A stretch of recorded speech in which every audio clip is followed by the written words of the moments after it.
I moved into the apartment just a few months ago. It was in a quiet neighborhood, the kind where everything seems normal. The rent was reasonable, and the apartment was cozy, 2 bedrooms, a small kitchen, and an old bathroom with a mirror that had clearly seen better days. It was an antique, framed in brass, and it caught my attention immediately. The reflection was a little off, but I shrugged it off. Everything else in the apartment was perfect, and I was eager to settle in. The first few nights, everything was fine. But soon, I started to notice strange things happening in front of the mirror. I'd be brushing my teeth or just standing there, and I'd see something moving behind me in the reflection.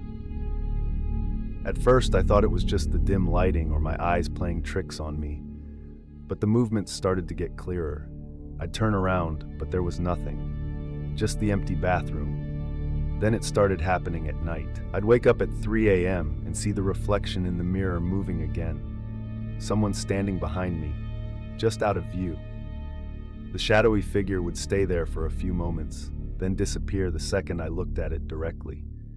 I tried to convince myself it was just my mind playing tricks, but the feeling of being watched became harder to ignore. One night, I couldn't take it anymore. I grabbed a flashlight and went to the bathroom. The mirror seemed to shimmer in the light. As I stepped closer, I felt a chill in the air, something cold that made my skin crawl.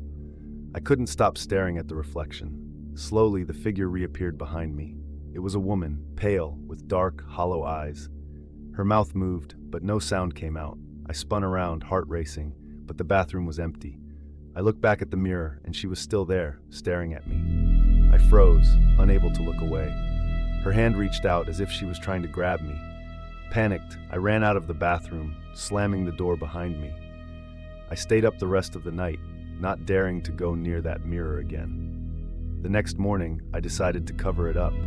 I didn't care if it seemed crazy. I wasn't taking any chances. I draped a towel over it and didn't look back. But the thing is, the mirror never left me. Every time I walked past the bathroom, I felt that cold presence. It lingered, watching. Sometimes I'd see a glimpse of her in the corner of my eye, as if she was waiting for me to look at her again. And every time she would be closer, reaching for me. I haven't been able to get rid of the mirror.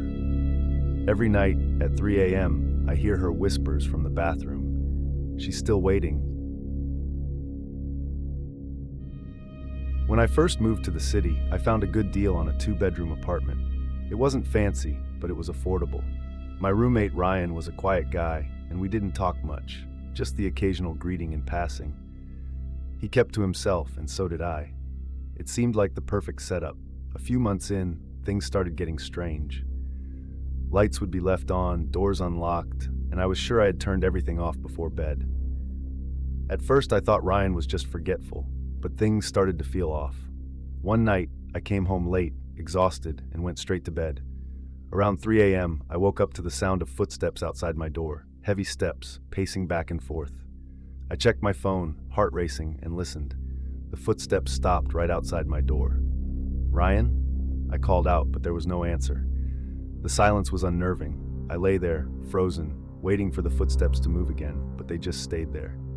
After a long, tense moment, they finally faded down the hall. The next morning, I asked Ryan about it, but he seemed genuinely confused. He claimed he had been asleep all night. A few nights later, I woke again, but this time, it wasn't footsteps. I heard whispering outside my door. Low, almost guttural voices, like a conversation I couldn't quite make out. I lay in bed, heart pounding, convinced I was imagining it. Then, the whispering stopped, and the heavy breathing started. Right outside my door.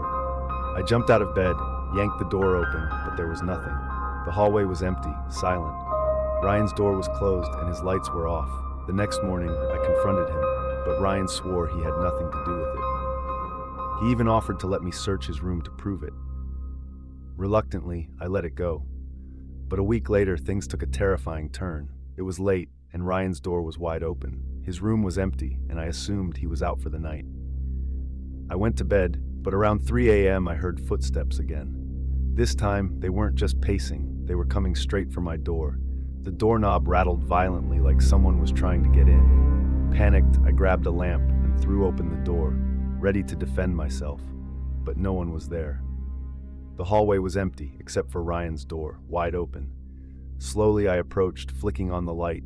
His room was empty, except for one thing, a piece of paper on his bed. I picked it up, my hands shaking. Scrawled across it in jagged writing were the words, "I was never Ryan." I moved out the next morning. To this day, I don't know who or what had been living in that apartment with me, and I don't want to find out.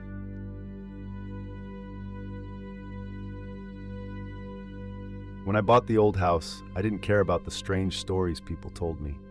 It was cheap, and I needed a fresh start. The house was old, the floorboards creaky, but I liked it.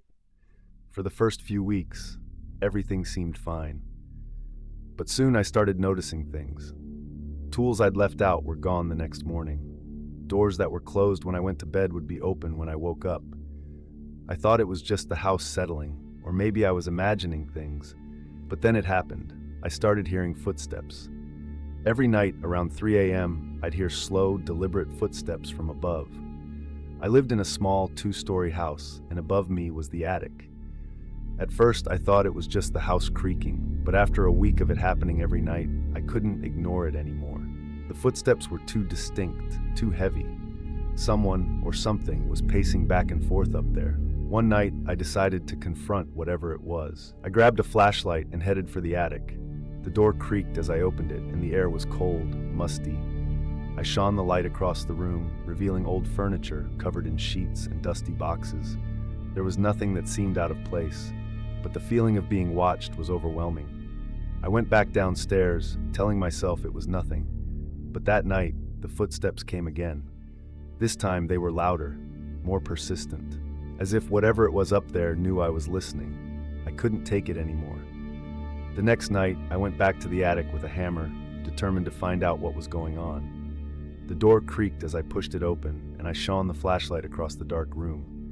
My light flickered, then went out. I cursed under my breath, tapping the flashlight, trying to get it to work again. When it finally came back on, I froze. On the floor of the attic were footprints, small, bare footprints in the dust. I didn't know how they had gotten there, but they led to an old chest I had never noticed before. My hands trembled as I knelt down and opened it. Inside was a dirty cloth covered in smudged handprints. Suddenly, the attic door slammed shut behind me, trapping me in darkness. The footsteps started again, but this time they were closer, much closer.